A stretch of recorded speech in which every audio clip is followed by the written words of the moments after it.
மதத்தின் அடிப்படையில் நீங்க இடஒதுக்கீடு கொடுக்க கூடாதுன்னு சொல்லி தான் சட்டத்தை எழுதி வச்சிருக்காங்க. முன்னோர்கள் அப்படிதான் சட்டத்தை எழுதி வச்சிருக்காங்க. இந்து மதத்துல தான் இந்த ஜாதி ஏற்றத்தாழ்வு இருக்கு, ஜாதி பாகுபாடு இருக்கு, ஜாதியில நிறைய பிரிவுகள் எல்லாம் இருக்கு. கிறிஸ்தவ மதத்துக்கு போனா அங்க ஜாதியே கிடையாது, முஸ்லீம் மதத்துக்கு போனா அங்க ஜாதியே கிடையாதுன்னு சொல்லி தான் முஸ்லீம் மதத்துக்கு மதம் மாத்துறது அந்த கும்பல், கிறிஸ்தவ மதத்துக்கு மதம் மாத்திட்டு இருக்கு அந்த கும்பல். இடஒதுக்கீடுங்கிறதே 10 வருஷங்களுக்கு தான் கொடுக்கப்பட்டது ஆரம்பத்தில். அதை அப்படி ஒவ்வொரு 10 வருஷம் தள்ளி தள்ளி வருஷத்தை 75 வருஷத்துக்கு மேல கொண்டு வந்துட்டாங்க. மகாராஷ்டிரா உலமாக்கல் கவுன்சில்னு ஒன்று வச்சிருக்காங்க. அவங்க எங்களுக்கு இடஒதுக்கீடு நீங்க தரணும், 10% இடஒதுக்கீடு தரணும் அப்படின்னு சொல்லி ஒரு கோரிக்கையை யாருக்கு வச்சிருக்காங்கன்னா காங்கிரஸ் கூட்டணி கட்சிக்கு வச்சிருக்காங்க. அப்புறம் எப்படின்னா ஒரு 1000 கோடி அள்ளி எங்களுக்கு வக்பு வாரியத்துல கொடுத்துடணும், கணக்கு வழக்கெல்லாம் கேட்கக்கூடாது, கொடுத்துடணும் உங்க வரி பணத்துல. இந்துக்காரன் வரி கட்டுறாமல அதுல இருந்து ஒரு 1000 கோடி எடுத்து இங்க வக்பு வாரியத்துக்கு கொடுத்துடணும். போலீஸ் வேலை வாய்ப்பு இருக்கு பாத்தீங்களா, அதுல நீங்க முஸ்லிம்களுக்கு முன்னுரிமை கொடுக்கணும். ஏற்கனவே தகுதியின் அடிப்படையில் எல்லா ஜாதி எல்லா மதத்துல உள்ளவங்களும் போலீஸ் ராணுவம் எல்லாத்துலயும் தான் ஆள் எடுத்துட்டு இருக்காங்க. இது ஒரு பக்கம் இருந்தாலும் முஸ்லிம்களுக்கு நீங்க முன்னுரிமை கொடுக்கணும். அப்புறம் இந்த நாட்டினுடைய பெரும்பான்மை சமுதாயம் இந்து சமுதாயம் இளிச்சவாய் சமுதாயம். இதே மாதிரி இன்னொரு முக்கியமான இது என்ன சொல்லியிருக்காங்க அப்படின்னா RSS தடை செய்ய வேண்டும். அதாவது மதத்தின் அடிப்படையில் இடஒதுக்கீடு கொடுக்கறதுக்கு காங்கிரஸ் திமுக ஏற்கனவே தமிழகத்தில் கொடுத்து வச்சிருக்காங்க. மதத்தின் அடிப்படையில் சிறுபான்மையினருக்குங்கிற பேரில் முஸ்லீம்களுக்கு கிறிஸ்தவங்களுக்கும் சேர்த்து கொடுத்தாங்க, கிறிஸ்தவங்க வேண்டான்னு சொல்லிவிட்டாங்க. அப்புறம் முஸ்லீம்களுக்கு மட்டும் நாங்கள் கொடுக்குறோன்னு சொல்லி 3% இடஒதுக்கீடாக இப்போ தமிழ்நாட்டில் நடைமுறையில் இருக்குது. இதே மாதிரி இது ஆனால் டாக்டர் அம்பேத்கர் அவர்களுடைய சட்டத்துக்கு முரணானது, புறம்பானது, அதுக்கு எதிரானது. அவர் மதத்தின் அடிப்படையில் நீங்கள் இடஒதுக்கீடு கொடுக்கக்கூடாதுன்னு சொல்லி தான் சட்டத்தை எழுதி வச்சுருக்காங்க. முன்னோர்கள் அப்படி தான் சட்டத்தை எழுதி வச்சுருக்காங்க.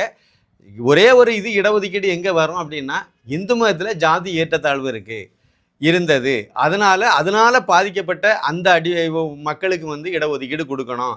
அதனால இந்து மதத்துல தான் இந்த ஜாதி ஏற்றத்தாழ்வு இருக்கு, ஜாதி பாகுபாடு இருக்கு, ஜாதியில நிறைய பிரிவுகள் எல்லாம் இருக்கு. கிறிஸ்தவ மதத்துக்கு போனா அங்க ஜாதியே கிடையாது, முஸ்லீம் மதத்துக்கு போனா அங்க ஜாதியே கிடையாதுன்னு சொல்லி தான் முஸ்லீம் மதத்துக்கு மதம் மாத்துறது அந்த கும்பல், கிறிஸ்தவ மதத்துக்கு மதம் மாத்திட்டு இருக்கு அந்த கும்பல். ஆனா திருப்பி அங்க போன பிறகு அங்கேயும் இதே மாதிரி தான் இருக்காங்க அப்படின்னு சொல்லிட்டு இடஒதுக்கீடு கேட்கறது எந்த வகையில் நேயம்? என்னோட இடஒதுக்கீடுங்கிறதே 10 வருஷங்களுக்கு தான் கொடுக்கப்பட்டது ஆரம்பத்தில். அதை அப்படி ஒவ்வொரு 10 வருஷம் தள்ளி தள்ளி வருஷத்தை 75 வருஷத்துக்கு மேலே கொண்டு வந்துட்டாங்க. இதில் இந்த இந்துக்களுக்குன்னு கொடுக்கக்கூடியது SC ST BC MBC இந்த மாதிரி பல பிரிவுகள் இருக்குது. இப்போ என்ன பிரச்சனை அப்படின்னா முஸ்லீம்களுக்கு அவங்கள திருப்தி தாஜா பண்ணுவதற்காக ஏற்கனவே இப்படி தான் பண்ணி எடுத்து ஒரு நாட்டையே குட்டிச்சோறாகி பாகிஸ்தான்கிற ஒரு நாடு தனி நாடு உதயமாவது காரணமே இந்த காங்கிரசினுடைய இந்த கையால் ஆகாத தனம் தான். அவங்க அன்னைக்கு அப்படி செய்தாங்க, மறுபடியும் அதே மாதிரியான ஒரு நிலைப்பாட்டை காங்கிரஸ் கூட்டணியில் உள்ள கட்சிகள் தமிழகத்தை பொறுத்த வரைக்கும் இவங்க இங்கே ஏற்கனவே முஸ்லீம்களுக்கு தனி இடஒதுக்கீடு கொடுத்து வச்சிருக்காங்க, வச்சு சீரழிச்சிட்டு இருக்காங்க. இதை மாதிரி பல மாநிலங்களில் இருக்குது.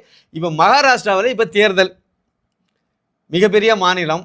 அந்த மாநிலத்தில் உள்ள உலமாக்கல் சபையில் அவங்க எங்களுக்கு நீங்கள் உலமாக்கல் கவுன்சில், மகாராஷ்டிரா உலமாக்கல் கவுன்சில்னு ஒன்று வச்சுருக்காங்க. அவங்க எங்களுக்கு இடஒதுக்கீடு நீங்கள் தரணும், 10% இடஒதுக்கீடு தரணும் அப்படின்னு சொல்லி ஒரு கோரிக்கையை யாருக்கு வச்சுருக்காங்கன்னா காங்கிரஸ் கூட்டணி கட்சிக்கு வச்சுருக்காங்க.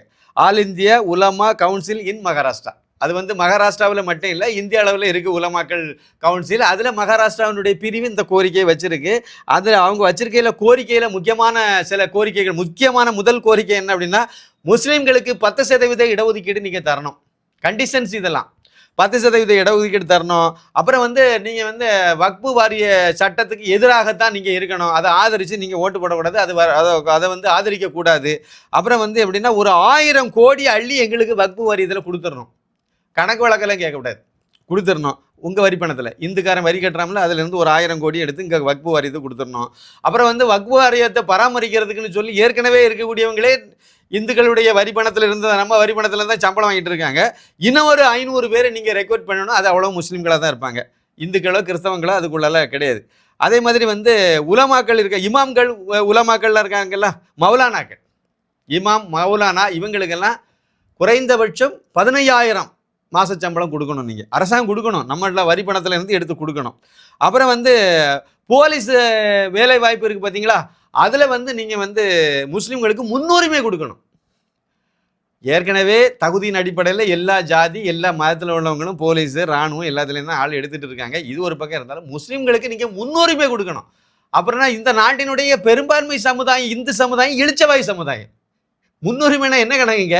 சமத்துவம் கேட்டு போராடுறதுல ஒரு அர்த்தம் இருக்குது, எங்களுக்கு சம உரிமை கொடுக்கணுங்கிற அர்த்தம் இருக்குது. அதுக்கு அவங்க போராடலை. ஏன்?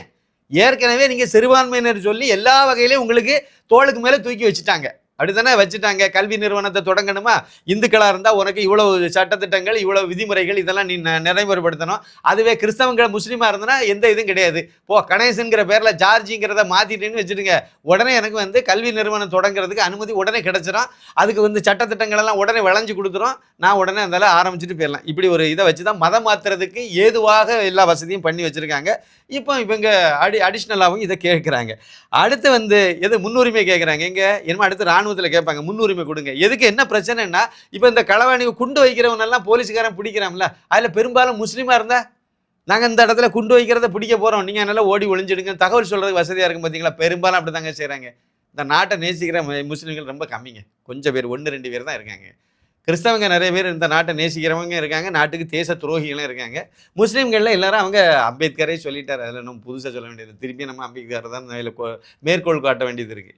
அவர் தெளிவாக சொன்னார், இந்த நாட்டு பிரிவினை ஆகும்போது இங்கே இருக்கக்கூடிய முஸ்லீம்களெல்லாம் அங்கே அனுப்பிடுங்க, அங்கே இருக்கக்கூடிய இந்துக்களெல்லாம் இங்கே எடுத்துருங்க.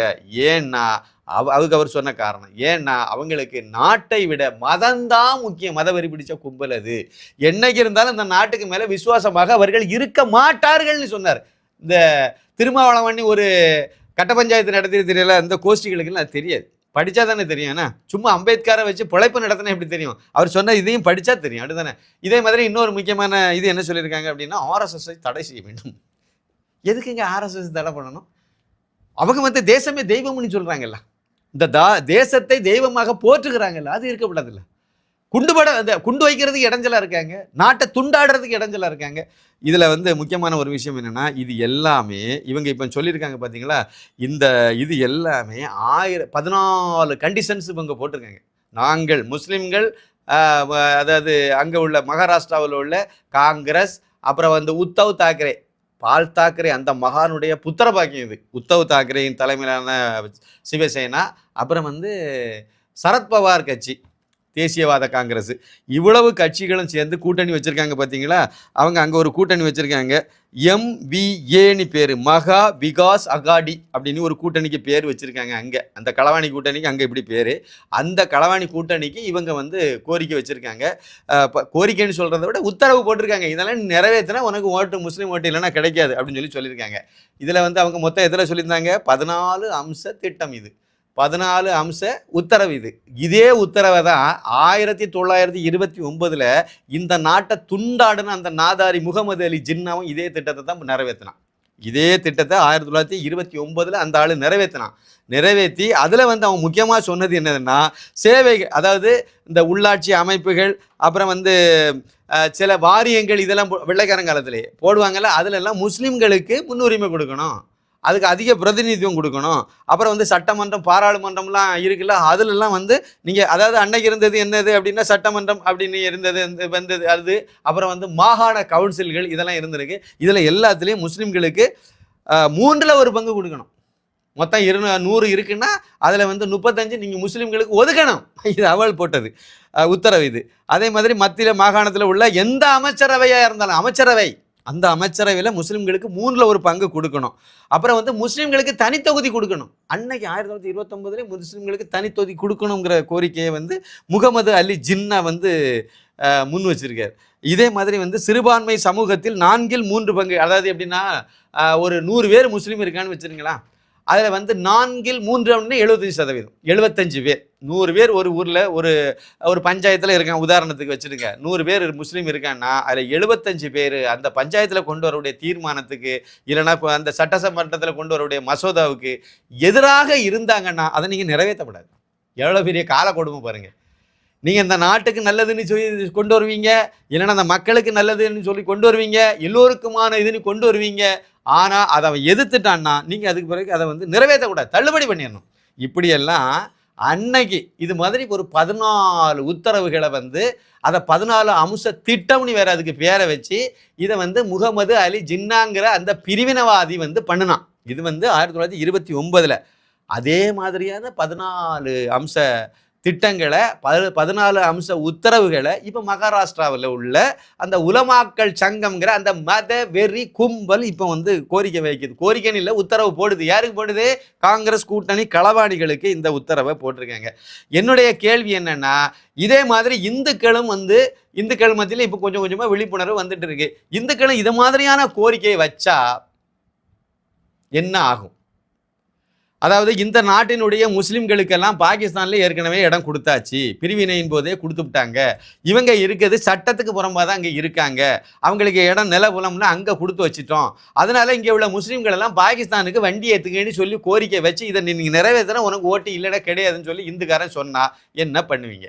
இந்த நாட்டில் வந்து முஸ்லீம் பேரில் வச்சிருக்க அனைத்து கட்சியும் ஏறக்குறை எல்லாம் ஜவாஹர்லாவாக இருந்தாலும் சரிதான், தமிமும் அன்சாரியாக இருந்தாலும் சரிதான், இல்லை யாரை வேணால் எடுத்துடுங்க, எல்லோருமே பெரும்பாலும் மதவெறி கும்பலாக தான் இருக்குது முஸ்லீம். இதில் அது வந்து தேச துரோக கும்பலாக தான் இருக்குது. இந்த நாட்டுக்கு விரோதமானதை தான் பண்ணிட்டு கிடக்கு. அமரன் படத்துக்கு எதிர்ப்பு தெரிவித்த கும்பல் அத்தனையுமே யாருன்னு நினைக்கிறீங்க?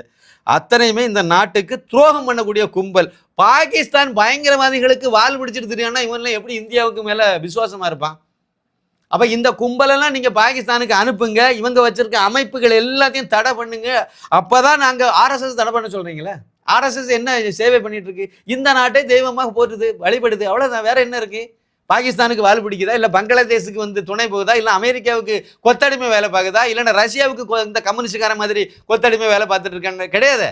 நம்ம நாடு நல்லா இருக்கணும்னு நினைக்கிறது ஆர்எஸ்எஸ் அமைப்பு மட்டும்தான்.